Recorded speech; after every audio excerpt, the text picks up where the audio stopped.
Okay, we've just arrived at the house. Now, the guests have just left, haven't they, this morning? Yep. And we've got more people in tomorrow, so we need to have a walk around and see. Oh, that's appeared from the bedroom. Okay. See how the place is. 2 beds there need changing. All the blankets have moved. Bin bags full of rubbish. Jacuzzi full of leaves. How's the bedrooms? Okay. Bathroom. Load of towels. Yeah. Did they use all the towels? Yes. Every single one. I see.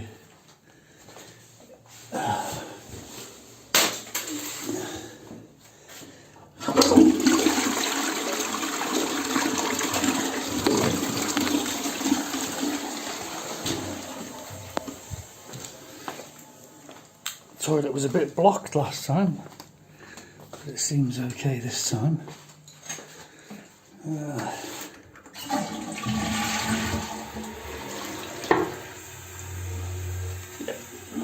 Oh, looks okay.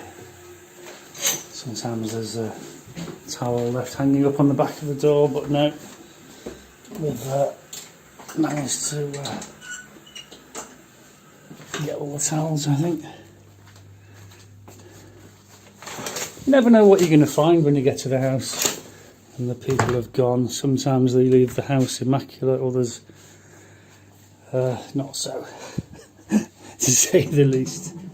But it's part of it, I suppose, isn't it? Got more towels here, Fiona. Do you want them here? I've just left them on the... Right, let's go upstairs.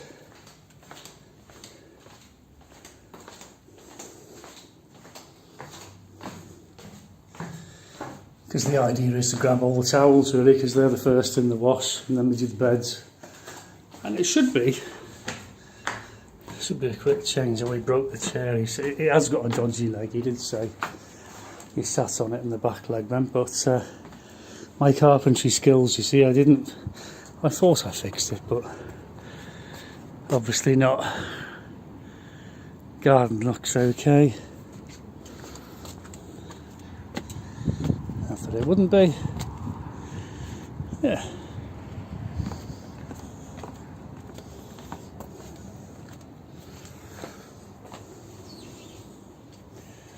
The one nights are the best because they come and go and they hardly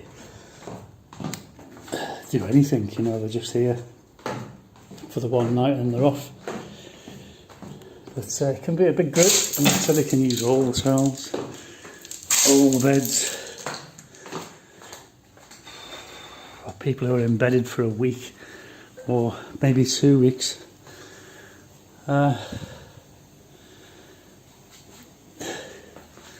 Things get broken, glasses get broken, things get lost.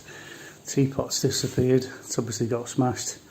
But you expect that sort of thing, you know, you can't rule out that that's just wear and tear. That sort of thing's going to happen, isn't it? Everything looks okay, Fiona. Haven't found anything. No, nothing. Looks jolly good. Some are easier than others. Yeah.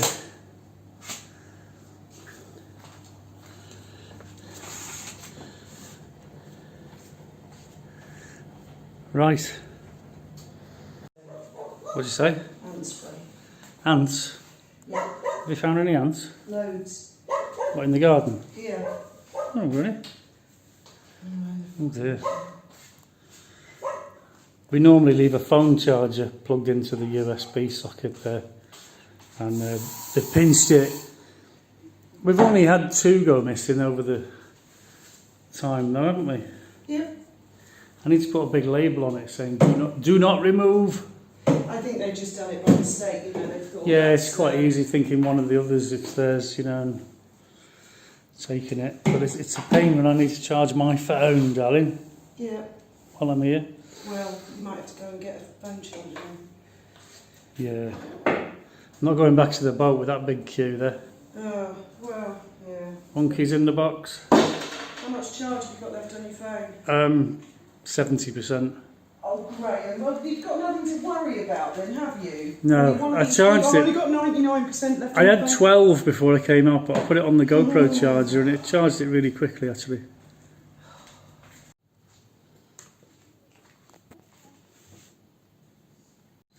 How's it going? Yeah, it's going really well actually. I'm getting on quite quickly.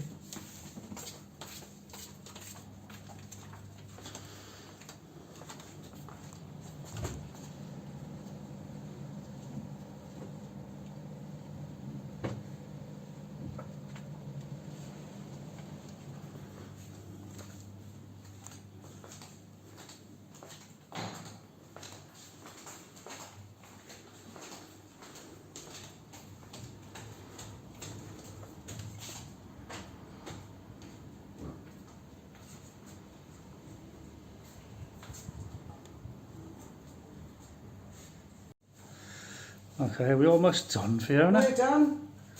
That's not bad going. 7, nearly 8 o'clock. Yeah. Not bad at all. And the pull filters were the wrong ones. Again. Yes, that's a problem with that jacuzzi. Bloody Reboss. They're just... I'll have to contact the manufacturers directly. I think they're in China. I thought they were a German maker, Rebus. It comes from Germany, but I think they come from China originally. I think it's an AliExpress. Everything comes from China, Fiona. I mean, these things cost €1,000 each here in Spain. And that would be about 1,500 in Spain. €300 I paid. But you wait months, you know. But normally I'd order it in the winter before we need. Yeah. Then they can take their time. And the decking has worked out really well, hasn't it? It has, hasn't it? I'm That was more amazed. expensive than the jacuzzi. We've got to put a fascia on it at some point. Yeah. So you changed the sheet on the sofa bed as well? Excellent.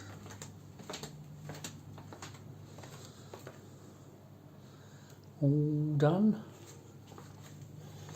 Look at that. 5 star, 5 star. She's a super host, you know. On booking.com. Or whatever it is she uses.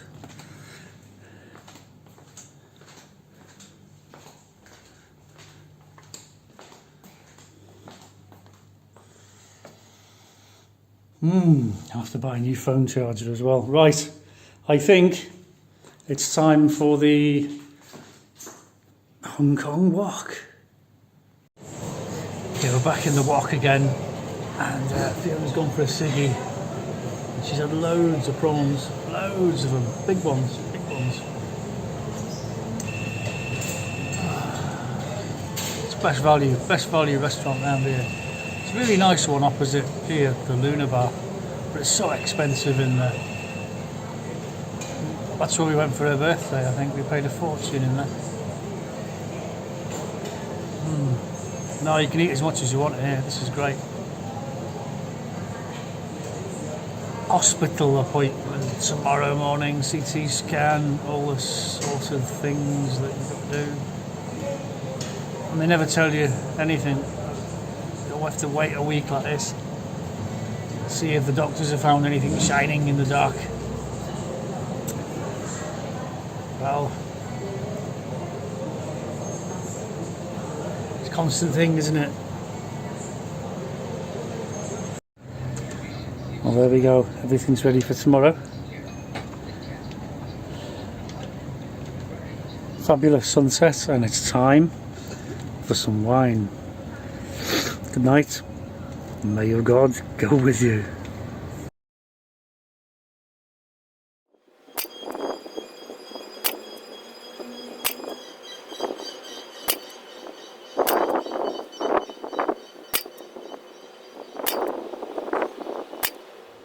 Greetings, YouTubers.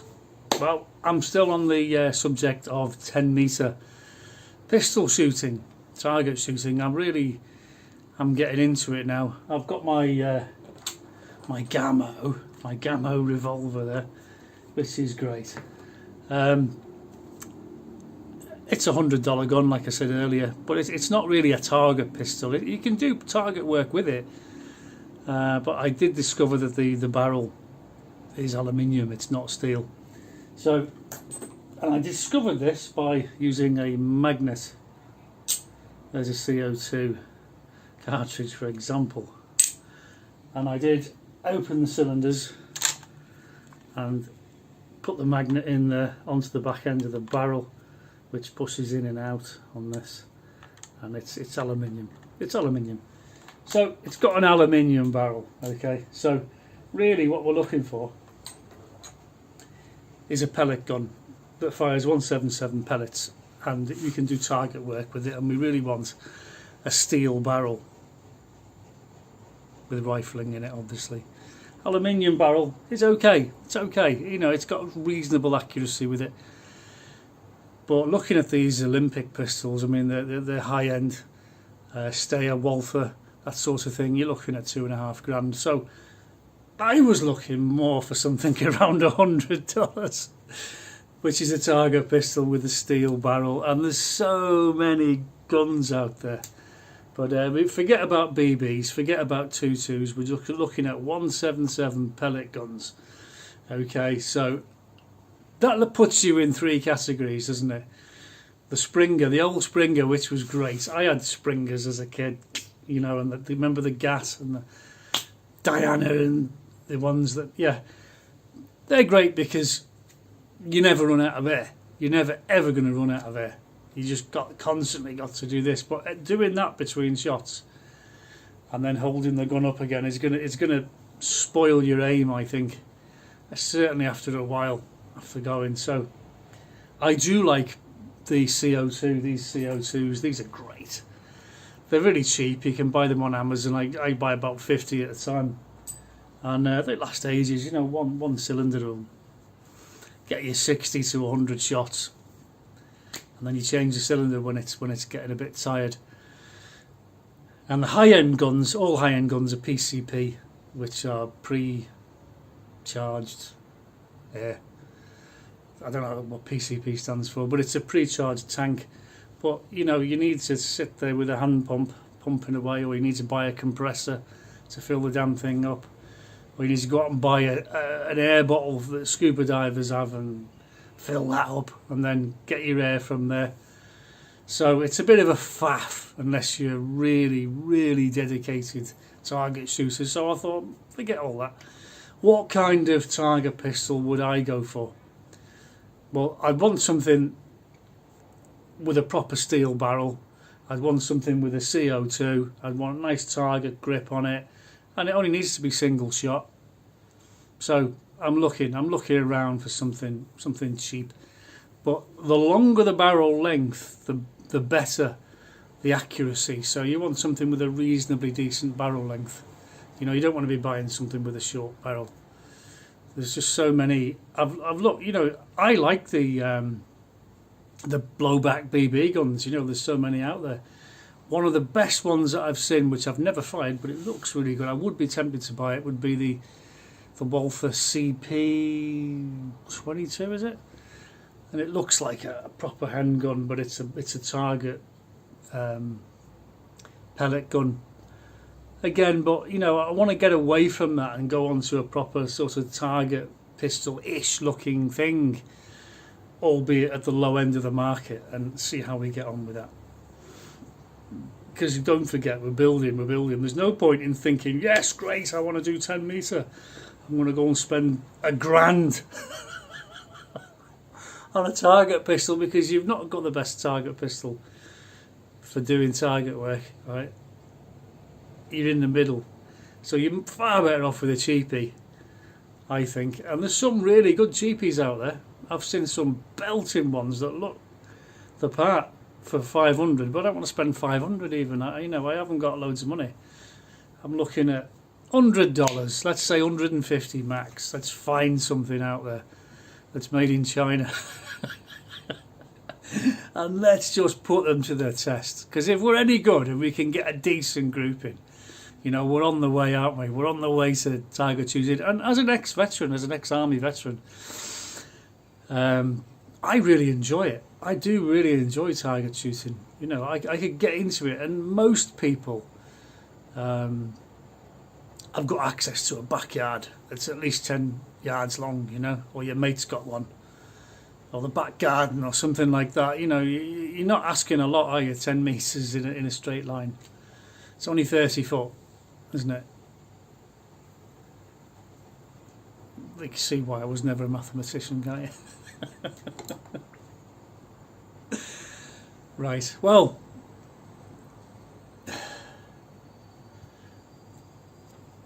that's blown me that, isn't it, now? How far, how many 10 yards? That's 30 foot, yeah it is. 10 times 3, 30 foot. Anyway, I never was any good at maths. I'm sure you can tell. I'm not an English teacher either, so if I spell things incorrectly, and you're a qualified English teacher, you can tell me off. Mark my work with a cross. But getting back to my target shooting, yeah, you need to pick up a gun, which is like a target pistol. It's got a proper rifled steel barrel, which is where this one falls down. Apart from that, this one's pretty good. I like it a lot. I don't regret buying it.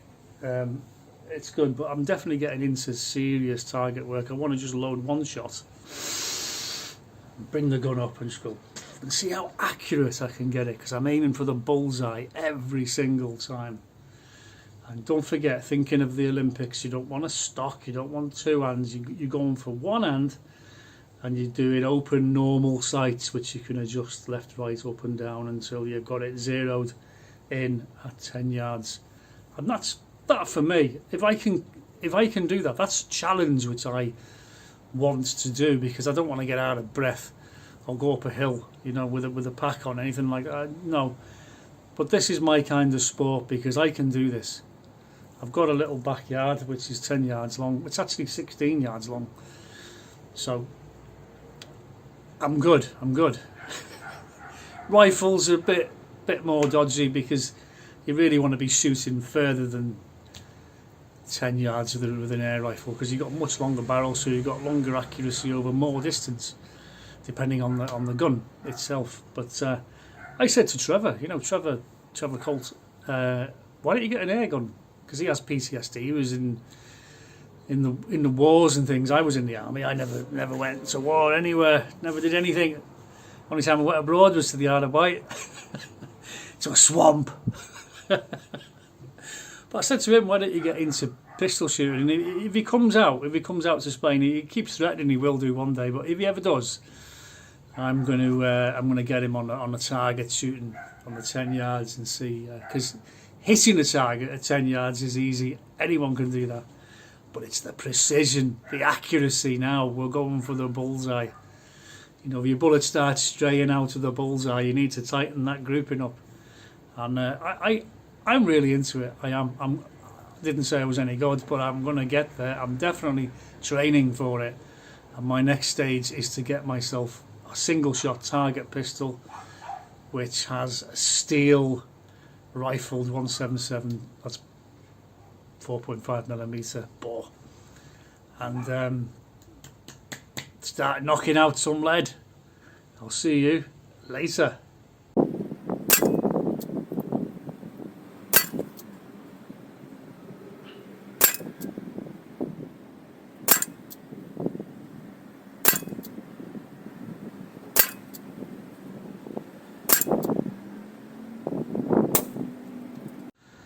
Okay, so what I'm going to do first is, because I've got the old cylinder in the gun, I've fired about 50 shots.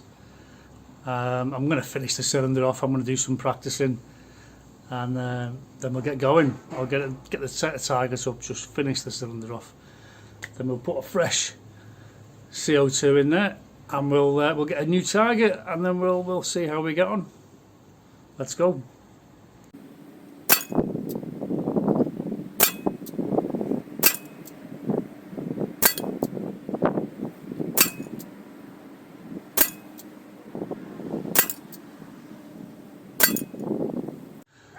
And don't forget, I am still shooting two-handed. you know, literally out in front of me like this until my shooting sharpens up enough to go onto one hand, because that seriously is going to be the big challenge for me, shooting with one hand.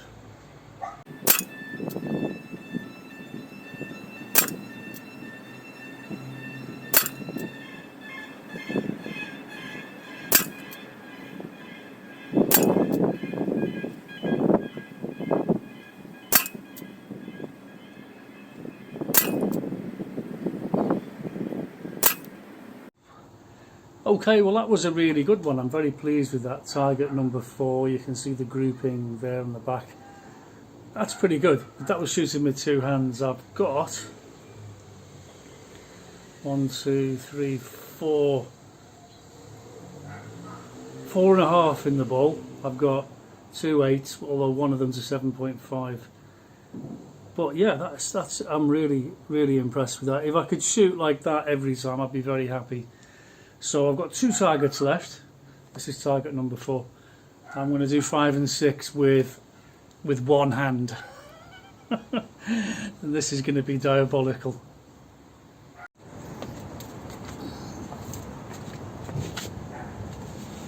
Okay, one hand, so you can see I'm not cheating.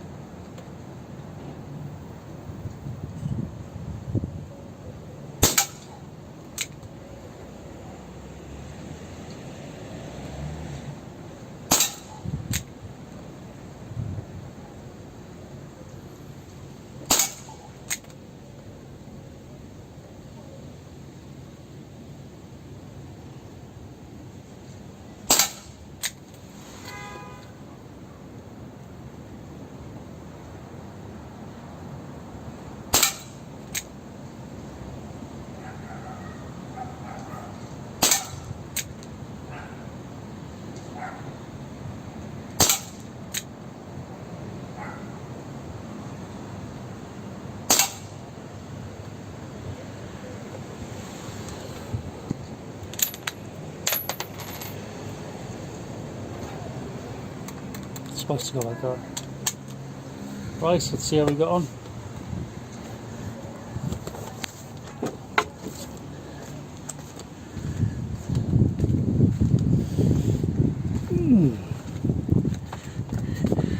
Okay, 2 in the bull, 2 or 3 in the outer black, and 3 strays. Not too bad for the first attempt.